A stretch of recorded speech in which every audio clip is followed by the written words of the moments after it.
I'm Dave Specht. I'm director of the Global Family Business Institute at the Drucker School of Management, and I have 6 kids. Some people call me the family business whisperer. Other people call me the farm whisperer, and most people don't call me either of those things. They just call me friend. So Just call you. they just call me friend. Yeah. Nice. I love it. Well, I call you friend as well, and certainly family business whisperer. I don't know anything about your farming background, but I yeah, Dave and I go back. We've not spent much time in the same room together. It hit me as I was preparing for this that I couldn't even remember a time that we've been at the same conference or the same meeting. I'm sure we have, and maybe didn't know it, but we've known of each other for probably 12 or 13 years.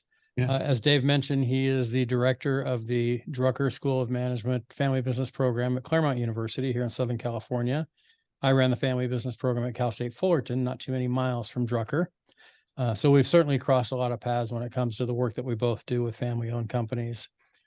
He wrote a book called The Family Business Whisperer, so I'd love to talk to you about that a little bit. I'm intrigued by that. You and I play in the same sandbox a lot. We probably work with some similar families. Before we started recording, Dave and I talked about a couple different families that we both know, and there's probably countless more. But Dave, it's good to have you on the From the Heart podcast, presented by the First Bank Center for Family-Owned Businesses. That's the only commercial we'll have for this entire hour. So, gotta pay the bills, gotta wear the First Bank That's right. shirt here. So now we're set. So welcome. It's good to have you on, my friend. Thanks. It's good to be here. So many ways we could start. I was just on a podcast this morning and I was asked, how did I get into family business? And so I'm going to just throw that question back to you. I mean, where you grew up and what your family business background is. For me, I worked for 3 different family companies over my first 25 years of my career. And I saw kind of the good, the bad, and the ugly of how family businesses operate. So I learned a lot from the good ones, frustrated a lot by the glass ceiling that existed because I didn't have the same last name as the family I worked for in another. And then I saw just a disastrous family business, and I'm certainly not going to name any names on any of those, but Sure. especially the last. But how about for you? How did it get started, and why family business? So I was pretty fortunate that it started pretty early. My mom gave me some great advice, Ed. I mean, it always starts with good advice from your From mother, right? mom, yeah, absolutely. So I had just graduated from Brigham Young University, Idaho, got a job processing loans, Ed. It was a lot of fun, I'll tell you that much. That's why you're I still was doing it, right? Yeah. very facetious. I was not Yes. enjoying it, and I wanted to do something different. I was already married at the time, so I had to keep a job. Yeah, exactly. But I was talking to my mom one day, and she says, Dave, people naturally come to you for advice. Why don't you find a job where you could give people advice? And I thought, well, what I mean, what am I going to do? Become a social worker? Or I looked into all the different kinds of ways that you could give advice, Mhm. and finally happened upon financial advisor. But I'm not a natural salesperson, so I would not have lasted if I was selling mutual funds or life insurance. So I did a master's degree in finance and tax so that I could actually give advice. Nice. And coming out of that, I mean, the program was a good program, but it wasn't the best for me because it had way too much finance and tax in it. Finance, tax, and sales are all the 3 things you didn't want to do, right? Yeah. Yeah. So I needed one class to graduate, Ed, and I found this elective class called Family Business Management, and Carmen Bianchi was teaching it, Oh, yeah. and it was all about the non-financial issues that families face, and I was like, this is really interesting, and Yeah. I had just picked up all these skills on kind of the financial and the tax side, and so immediately I was like, well, if I could make a job out of that, that would be really, I would never get bored. Hmm. And so I had to figure that out. I was working for a broker dealer at the time, LPL Financial, and just started doing work with family businesses, and got a mentor, Pat Frischkoff. She was at Oregon State at the time, and she started, you know, letting me know like what books I should be reading and things like that. Because as you know, I mean, 15, 20 years ago, there was no path to Yeah. do the work that you and I are doing. Right. And so I just started that way. And then I started, working one by one with families. I did not grow up in a family business, but grew up around 2 very close family friends that did have family businesses that had very different outcomes. One was third generation construction company that, just had great relationships. Their kids all learned how to work hard. And the other one, had a disaster. Grandpa passed away suddenly. No one knew what the plan was. Uh, Fractured the relationships, ruined the business. And so I thought, if I could do work to preserve families and perpetuate businesses, like that's exciting. And if I can Yeah. figure out how to make a living, I'm off and running. And so anyways, that was how it started. As a father of six, obviously family is very important to you. And we often hear, I know you hear it as well, like I do in this work, we hear, are you a family business or a business family? I'd Yeah, love to get your perspective on the difference between those two. I've got my opinions, as does anybody that hears this, but from your perspective of someone who's been doing this a long time, what do you think of when you hear family business versus business family? sure. Well, if you treat the business like a business, the family will have opportunities. If you treat it as just the personal piggy bank to, family members that, want to work there or don't want to work there, but want to be paid Yeah. and want to just live in an area of the country where the rest of the family lives, then it likely will not be a super successful family business. So I do think you need to take care of the business side and have the formalities in place so that the business can thrive. Um, so, anyways, that's kind of how Yeah. I feel. I love it. What do you love about working with families? Besides, like you just sort of touched on the opportunity to help these families stay close knit and together, but Yeah, you could do that as a social worker or a psychologist as sure. well, like we alluded to Yeah. earlier. In our line of work that we do, what do you love most about working with family businesses? Well, I view family businesses as like the ultimate community stewards. So when I think about helping one family make good decisions, you think about the ripple effect that it sends out in a community. I mean, they're typically the most giving in the community, Yeah. um, specifically family-owned banks. I mean, the bank that you're representing on this podcast, Yeah. a family-owned bank that not only takes care of their family, they take care of their employees, they lend in the community that they find themselves. I mean, it's the ripple effect of a very well-run family business just continues to go out and out and out. And so for me, it was like if I could do work to help one family make great decisions and then allow them to send out the good that they do in the world, like what could be better than that? Yeah. I agree. What do you think the best family, and best is such a subjective term, best can be one thing to you and something to somebody else. From your definition of whatever best or successful businesses are, family businesses, what do you see that they do well? If there are some common threads. Yeah.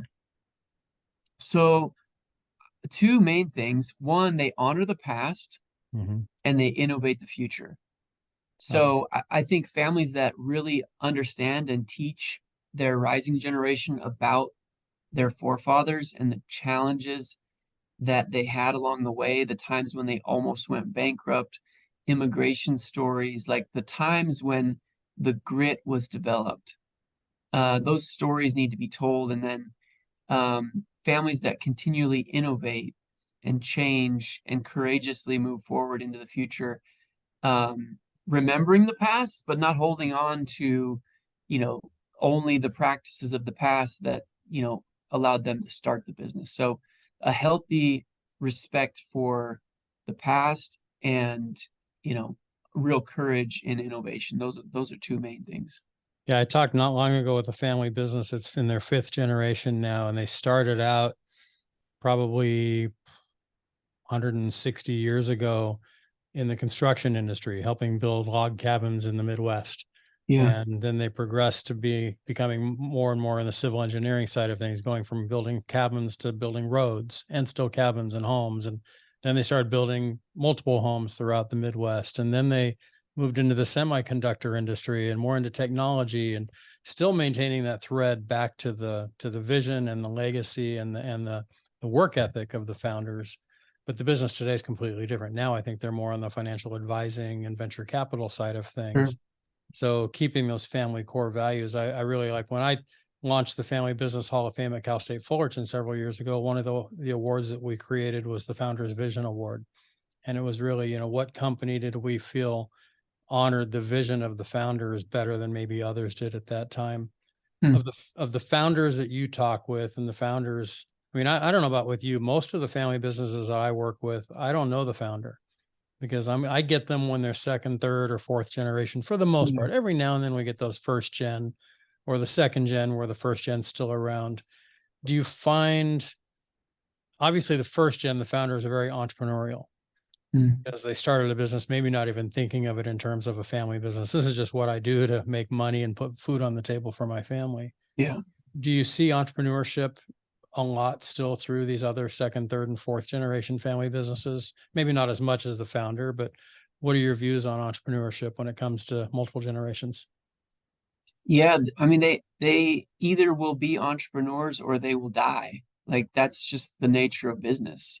Yeah. And so I'm never going to disrespect a third generation owner because they weren't first. Like Right. that's ridiculous. They They may can, not even known the founder. A lot of times the grandparents never knew the grandkids or never worked with them anyway. yeah. So that third generation can be as innovative as the first. Typically they have more resources than the first had. So their opportunity to innovate might be even stronger. And, the relationships that they have, there's probably more relationships that the family has than when the first generation founder started with nothing. So Yeah. yeah, they're every bit as entrepreneurial, or they have the opportunity to be entrepreneurial, like that first generation was. It won't look the same, but that's fine. Yeah. So let's flip it just for a second. Not going to name names, obviously, because of the nature of this question, but why why do family businesses fail? Maybe there's examples that you're thinking of in the work you've done or just in general, but are there things that you've seen where family businesses either A, aren't in business any longer, or they're just such a disaster for whatever reasons? Are there things that you've seen that are mistakes that family businesses could avoid? Yeah, there's several. I mean, one is, creating lifestyle expectations for our rising generation that the business can't afford. Yeah, So, we spend our way out of business.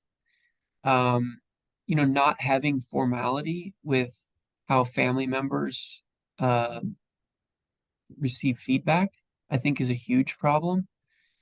In that same business, they can do a good job of mm, job descriptions and, reviews, but I don't know why family members don't get honest feedback, but it happens at all the time. You've seen it. I sure. think that's a huge part of why, why some families really struggle is because there's sometimes not accountability and bad choices can lead to other bad choices. And then before you know it, they can be in trouble. Yeah, definitely. Talk a little bit about the Drucker School and how you came into that role, and really what's the.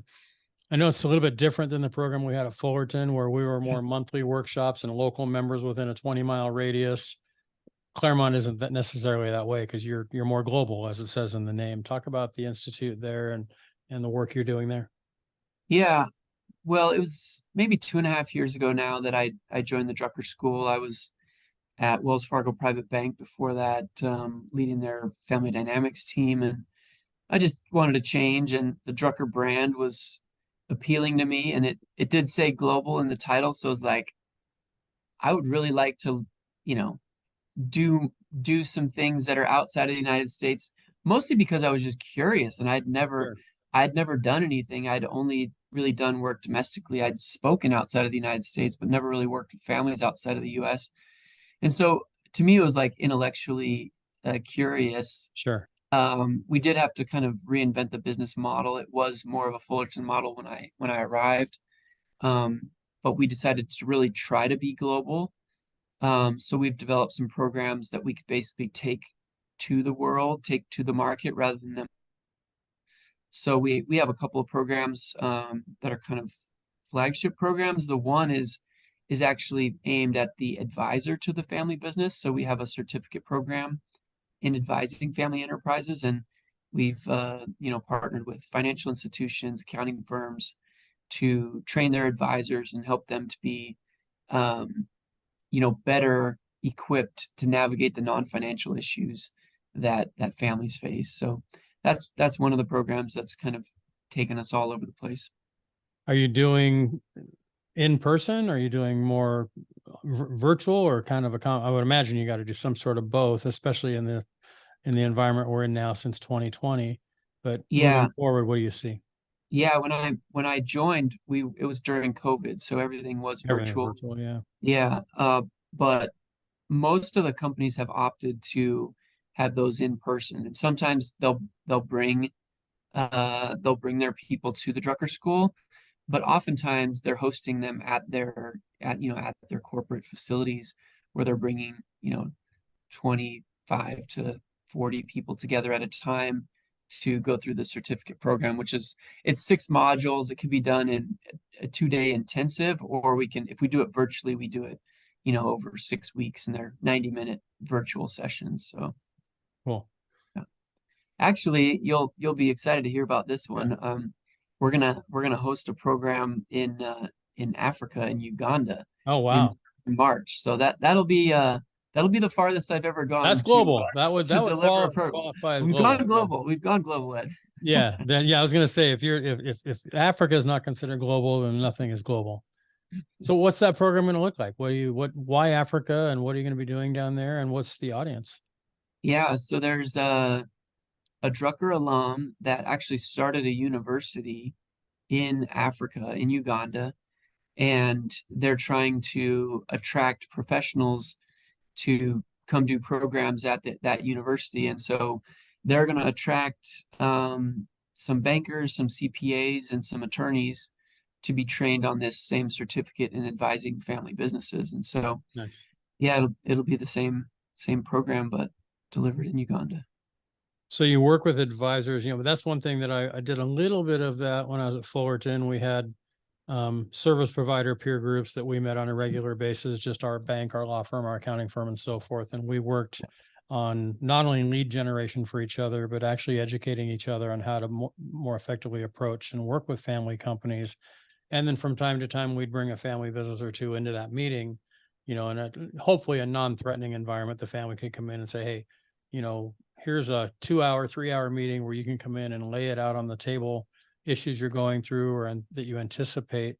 And then we would work with them in the work that you've done with family businesses and the work that you do with advisors. I think I know where you're going to go with this, what answer you get. I know what answer I'd give, but what do you like most about each? I mean, the working with the families, but also with the working with the advisors piece. Now, I think the answer to which would you rather do full time, you'd say families, because I think most of us in this space would say that. But what do you like, I guess, about working with these advisors and the rewarding aspect of that?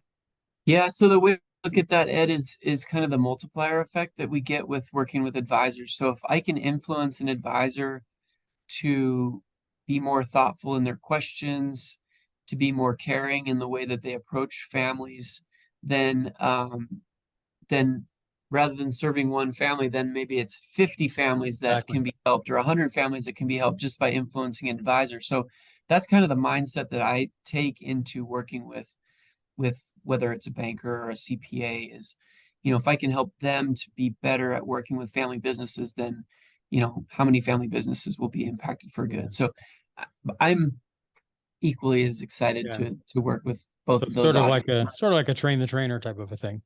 Yeah, You can go yeah, out and for train sure. the people, or you can train the trainer who goes out and works with more. I like that Yeah. multiplier effect. I think that's a powerful way of putting that.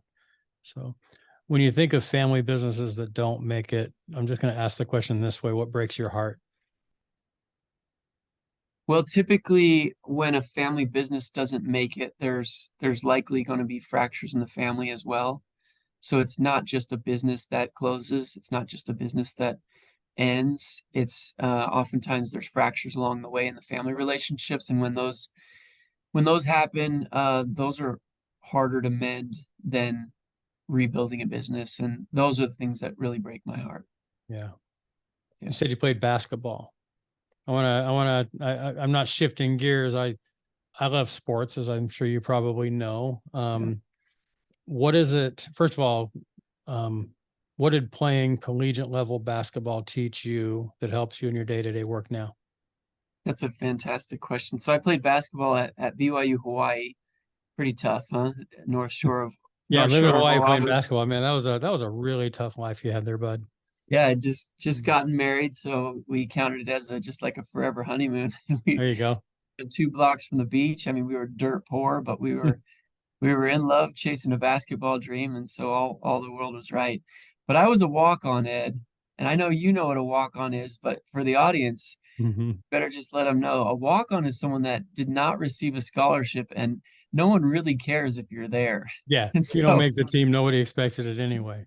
so I identify as a walk-on, and at first I thought of it as a derogatory term, but you know what? I use it now as more of a badge of honor in that, someone that walks on is someone that really chooses to chase their dream because they want it.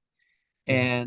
And that's who I am today. I'm still someone that's chasing down ambitious pursuits that I believe in and that I think are good for me and my family. And so it definitely did have a big impact. I didn't score a lot of points in college. I picked more splinters than I probably did have points, but it definitely affected the trajectory of my life and gave me confidence that I could do really, really hard things.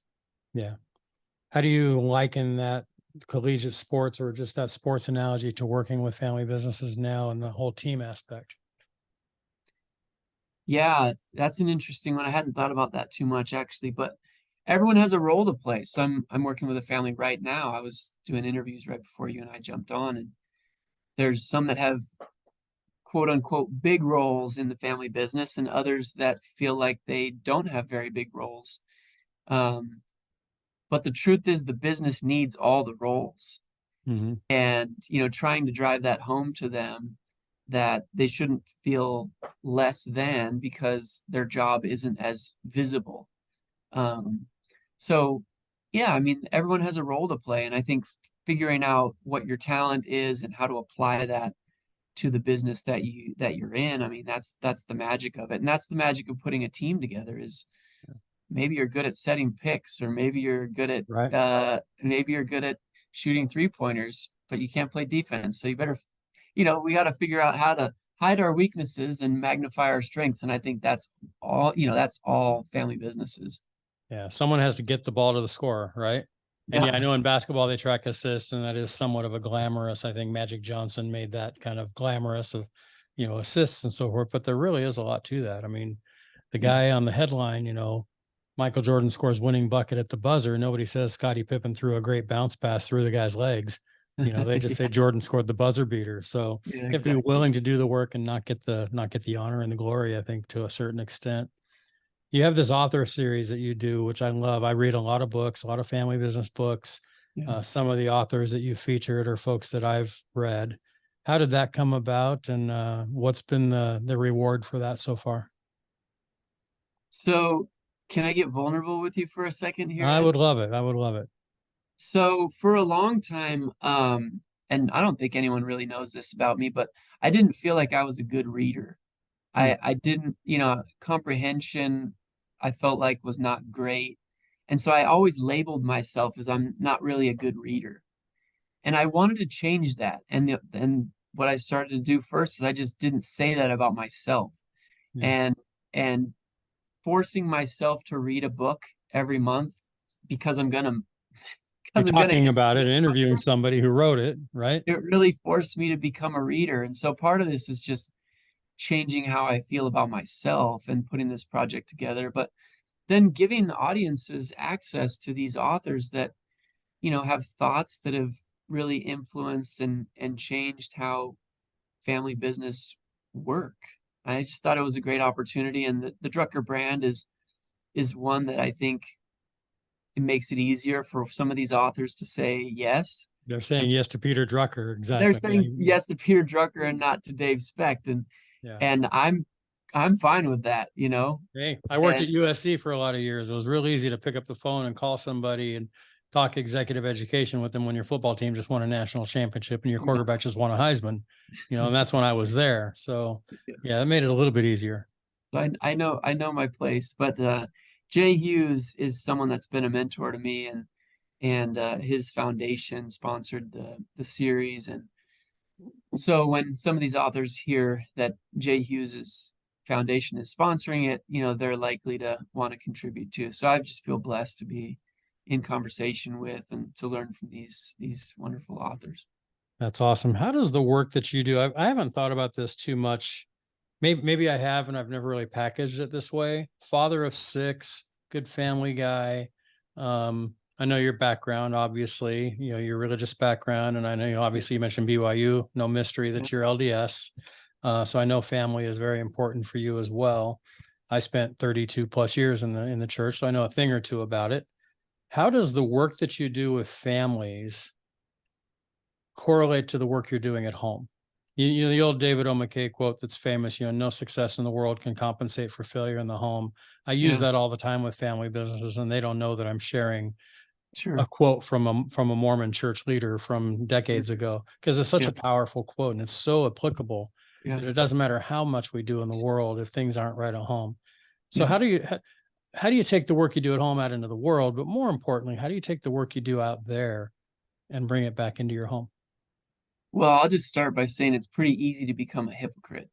So And definitely to feel like one at least. last week I traveled all week, and sometimes it's hard to feel like you're doing a good job as a dad.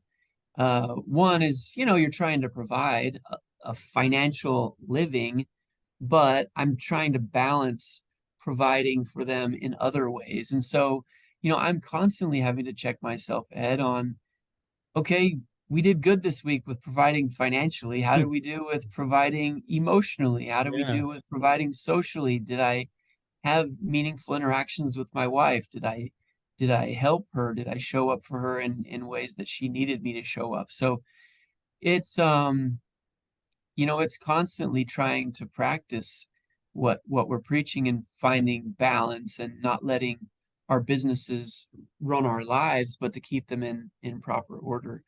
I get to see a lot of families that are trying really hard to do it right. And I also get to see some families where individuals have made choices that really, really damage the family. And I get a chance to not talk about those families with my kids and with my wife, but some of those situations, and to drive home good decisions that people have made that are affecting their family and will affect their family forever. Yeah. And also some tough decisions and things that I'm learning by observing others that are letting me in on their lives. And so, you know, I keep confidentiality, but there's a lot of learnings just being out in the world and observing and just trying to be helpful to people. So that stuff does come home, and I think my kids, you know, I think I think my kids joke that dad's probably in the CIA because I don't ever really Yeah. tell I them can't really tell about you. I could tell you, but then what I'd I'm have to kill what you, I'm right? working on, but Yeah. they know I work with family businesses, so we have a good time with that. Yeah. Yeah. Family businesses, air Yeah, quotes for those that are just listening. yeah. So how does the how do the well, I'll just ask this question. Can you talk about any challenges, major, minor, personal, professional, that come to mind for you that you've had to overcome, and who was there for you to help you through? Wow, that's a tough one. I didn't give you any prep for that one either, so I'm Yeah, gonna no kind of prep just for go that with one. yeah. Well, my dad passed away a little over a year ago, and he had three strokes within like a 2-year period. Um, so one of those, it started during COVID, and he was at my house when he had a stroke, and we were rushing him to the hospital and wasn't sure he was going to make it at all. And got to the hospital emergency room door, and they basically took him in and said, "You can't come in." And that was tough. That was really tough. And then because of the stroke, he couldn't talk for a long time. And just people rallying around, people sending me texts, people saying they're thinking about me, and you find out who your friends are when things are tough, and it puts things in perspective for me with my own kids and trying to not miss the opportunity to remind them that I love them, and because life is fragile. I mean, Yeah. one day's good and the next day, I couldn't he couldn't verbalize to me. And so it kind of woke me up as to, trying to remember what matters most. And so that was, yeah, Yeah. that was a tough one. You talked about your mom a little bit and giving you that wisdom of find a job where you can give advice. Talk about your dad a little bit. I lost my dad 2 years ago and very close. And, he was that mentor. I mean, he died at 94. It was, Yeah. it's, I guess it's not sudden when it's 94, but it was pretty Yeah. sudden. I mean, he had Christmas Day here at our house, and by Christmas afternoon, he was in the hospital and never came out. And 3 days later, he was gone. So for us, it was sudden. And I, if you've seen any of my LinkedIn posts or heard any of my podcasts, I talk about my dad a lot for good reason. Yeah. He was one of the greatest, human role models that I've had in my life. And, still to this day, I pick up the phone to send him a text or call him in significant or even insignificant moments of my life. And not sure I'll ever get accustomed to not being able to get a response on the other end. I know it's Yeah. more fresh for you because he was younger and it was only a year ago, but talk about your dad a little bit and lessons you learned from him and what you try to do in your life to honor him. Sure. Well, he was a competitor. So he was a college football player. He was a salesman. Um, when I was 5,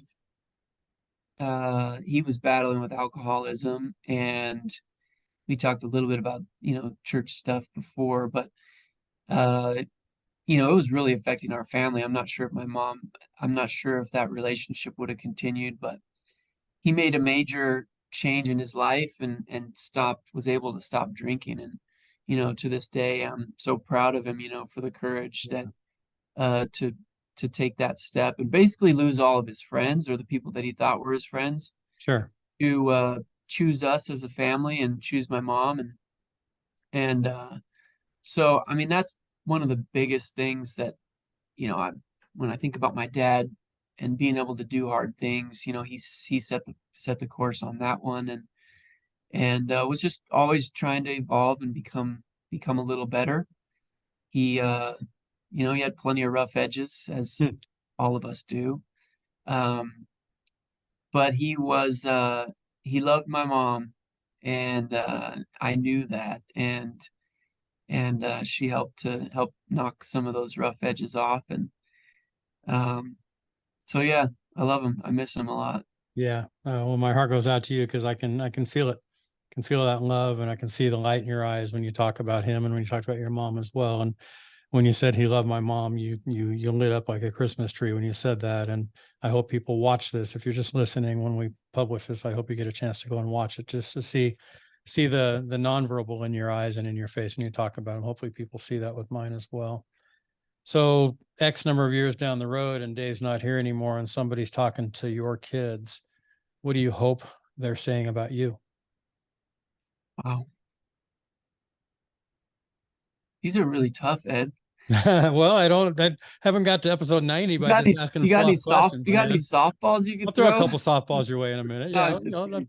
yeah. I No, like to hit the hard shots first and then go to the I'll, easy shots at the end. I'll take it on. I mean, I want my kids to know that, or I would hope that they would say, Dad worked hard, but he had a lot of fun with us. Yeah, I would hope that they would say that I dedicated my life to my family and to my God, and when I saw someone hurting, I took action to try to be helpful. Um, I hope that they would say that I was their biggest fan and hmm, cheered them on with whatever they were chasing down. I'm a big believer in chasing dreams, and so I hope they feel that. Um, I want them to have no doubt that I love their mother, hmm. and I think I've done a pretty good job of that. I'll dance with her and kiss her in the kitchen till the kids are uncomfortable, but they're Yeah. gonna know I like that. they're gonna know I love their mother. Yeah, I like that a lot. That's cool. When they're starting to do the finger down the throat, you're gagging me, Dad. So yeah, no, that's cool. I don't know your family, but I've seen pictures and I've seen, I know you've got what's the age range? I know you've got early 20s down to what? Yes, my oldest daughter, she's gonna be 22 here pretty soon. She just got married, Nice. And then the youngest is in first grade. So Oof. three Wow. boys and three girls. We still got a lot of work to do, Ed.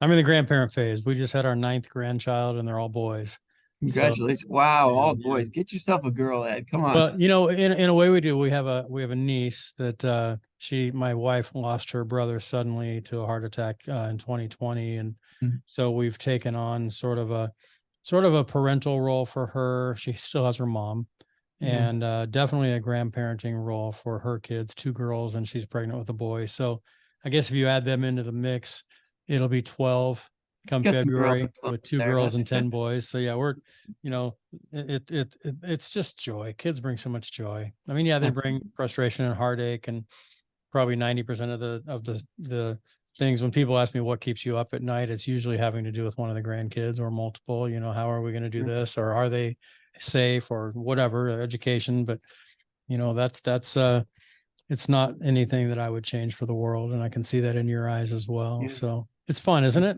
Being a parent it's hard It's work, the but best. It's the it's best. yeah, you look like you're enjoying it while you're in it. Most people look back and, man, those were great years, but when they're in it, it's like, this is tough. And I'm sure No, you I'm say it's trying to tough enjoy too. it. I'm trying to enjoy it. Yeah. Yeah, yeah, enjoy it as much as you possibly can.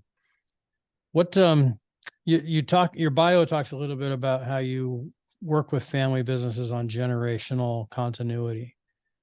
What Yeah. does that term mean? I mean, I know what I think it means when I talk about it, but when you talk about generational continuity, talk more about that. Yeah. So I said it a little bit earlier, but ultimately the ideal is that family relationships continue and a business continues if a family chooses to have it continue on as family owned. And there's really five things that I look at in gauging, how likely it is for a family to continue in business together. First, I look at, do they have contingency plans for ownership and management? You know, do they know how assets will flow if somebody passes away? Yeah, And I'm always surprised, how few people can answer that question. Pretty simple question. yeah, Um, so contingency plans, cash flow planning, for the owners that are wanting to take a step back or retire, do they have a clear sense of where their cash flow is going to come from? If they don't, they're probably not going to exit and they're probably going to stay too long and their kids are not going to be prepared to run the company. So those are the first two C's. And then communication and just, do they make time to communicate about the business, about their intentions and expectations? The fourth is conflict. How does the family navigate conflict? How have they decided together to handle conflict when it comes up? I don't believe conflict is something that can be avoided. I think it just needs to be managed. yeah, And some families do it really well because they decide in advance. Like if we don't agree on something, we're going to either, we're going to wait a day or this is where we're going to put it for a while.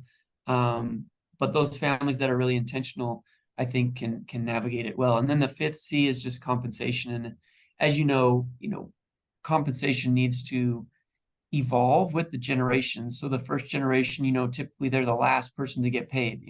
right. They vendors, they pay their employees, and if there's anything left, they take Go for some them. money. Yeah. But as you get out into the second and the third generation, family members are not typically willing to be the last person to get paid, and so compensation models need to evolve with the time. So I'm always looking at those five C's, and if Yeah. if they're in pretty good working order, then I think the likelihood of them being able to continue as a business is pretty strong, but also the likelihood of them continuing without really fracturing or hurting their family relationships is pretty high. Is that an area where you will go if a family business calls you and is looking for you to do some work with them to help them through? I know a lot of family business consultants, and I'm not a family business consultant, but I've consulted with family businesses over the years. Sure. I don't wear the title. And I have certain assessments and things that I'll do pretty regularly with almost every family, but then I customize it very quickly based on Yeah. what their needs are. Are there certain steps that maybe advise a family business, if you would, now, if there's a family business owner listening now, and maybe they're just kind of going through let's use one example. I've got multiple kids. I want to retire 10, 15 years down the road. My kids are maybe in their teens right now. Let's start there. Advise that family business leader kind of what that step would be if they called you. What would be some of the first questions you'd ask? So I would always start with those first two C's. What are the contingency plans if you were gone tomorrow? You know, who would own it? Hmm. Is there another business leader? And if there is there a buy-sell agreement so that your surviving spouse would have what they need? Um, and then the biggest one is just cash flows. It takes years and years to accumulate dollars outside of the business. And essentially, families that want to continue the business need to accumulate assets outside of the business. Otherwise, it's going to be pretty tough to pass the business on in a very efficient way Yeah. and have the kind of cash flow that they need during their retirement years so that they can be comfortable. So I'm always beginning there because if a family does nothing, I want them to at least be clear on how assets will flow and just how big kind of the knowing and doing gap is between who's managing today and who would be called on to manage tomorrow. Yeah. Is there a leader or a family business out there that you really look at as I think of great leadership, and obviously I think of like guys that we know, Ken Blanchard or Peter Drucker, or, leadership books like by Adam Grant and Simon Sinek. But are there family businesses that you kind of look to and put up as sort of and I know there's a lot of different categories, but those that are really the role models or the pedestal families, if you will, that really stand out? And if so, why? Yeah, I like to look at these families and just kind of take parts and pieces from each. So there's a family in the Midwest that runs an aviation company. And I feel like what they've done with their advisory board, it's a non-fiduciary advisory board. They've created the most effective advisory board I've ever seen. And they attract the most amazing professionals to their advisory board. And they get the most out of those advisors that I've ever seen. And it's the way that they prepare, the way they treat them, the way they communicate with them, and the way they create expectations of those advisors. And it's a thing to behold because there's board members that serve on public company boards that have a fiduciary responsibility that don't do as much as these advisors on this advisory board. Nice.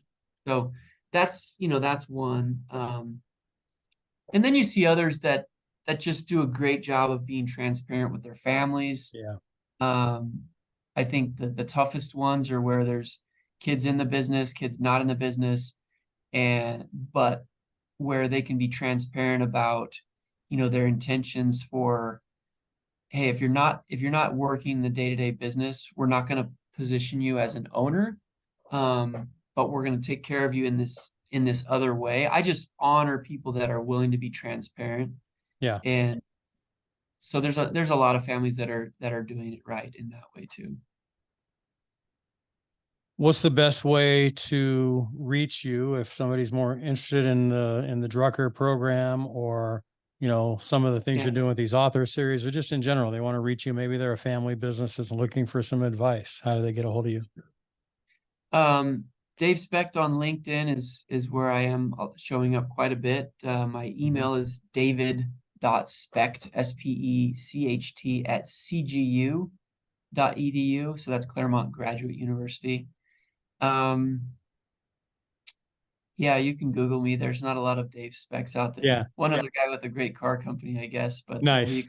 You can probably find me that. Yeah, there's a few Ed Harts out there too that I've found. There probably are. Yeah. So I don't know if I told the story we were talking before we recorded or not, but Dave in a roundabout way has a lot to do. So you can blame Dave for those family business friends of mine for why I'm in this industry. And Dave was offered the job as the director at Cal State Fullerton and turned it down. And so they went to their backup guy, which was me. So, they did better. I don't know. They did okay, but I like to think that, they improved, from Dave and Judy Harmon to Mike Trueblood to me, and now Tim Schultz running the program. So, it's a great program. As long as you have a person who's passionate about family business, then, my end of the day for me, I want to make sure these family businesses have what they need. And I don't care if they get it from me or not. I just want to make sure I want to play a part in it. Sure. My families, like I refer to them as my families. They tell me I'm their biggest cheerleader. They know that if they need something, they can call me and I'll find it. And I see that in you as well. I think it's the reputation you have from the folks that I know who know you well. They say the same thing about you, that, he's a fantastic resource. You've got a wealth of knowledge. You're not just the self-proclaimed family business whisperer, but you've been called that. And there's a good reason why. I learned a lot just in this time talking with you. I, Thanks. Ed. no, it's my pleasure. And there's so many things on the table that we could still talk about, but we'll just put a pin in it and go to round two down the road. And it's a redundant question based on the last 55 minutes, because you just spent the last 55 minutes answering this question. But the brand of the From the Heart podcast, Hart spelled a little bit differently, Yeah. HART, but I end every interview just with this question. So I'm just going to ask it point blank. Dave Specht, what's in your heart? Yeah. So, navigating the different roles that I play, that's really on my heart is, how to be a good son. My mom, is without my dad now. And so, that's on my heart is how do I be a good son? I got 6 kids and a wife that love me and trying to figure out how to not only take care of them, but